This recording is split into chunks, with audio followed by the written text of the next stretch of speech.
Hello everyone! Ang i-share ko sa inyo ngayon ay bangos sardines with coconut oil, Spanish style. Ayun siya guys. Magkuha lang tayo ng palanggana at lagyan natin ng tubig at lagyan ng asin. Tapos ibabad natin yung ating bangos para magiging malinis siya.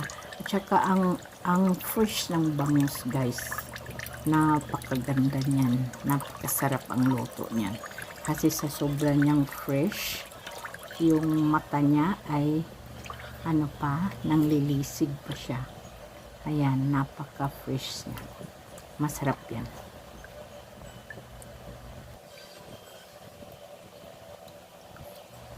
Habang nagbabad tayo sa ating bangos, maghanda tayo ng ating pressure cooker. At ilagay na natin yung ating mga panakot dyan lahat.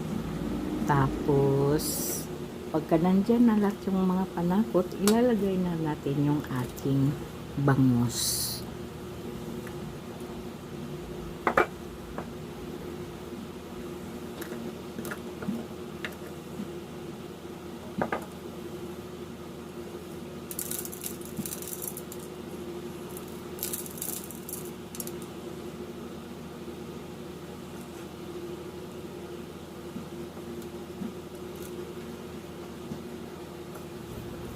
Ito na siya guys. Ilagay na natin yung ating mga bangos. Yan, ihipid-hipid lang natin lahat. And then, pagkatapos, lagyan pa rin natin ng panakot sa ibabaw. Yung mga niya, gulay.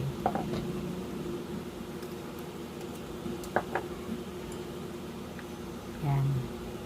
Yung carrots.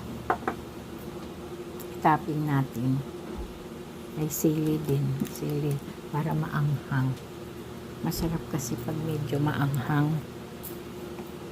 Tapos lagyan na natin ng coconut oil, 1 cup lang.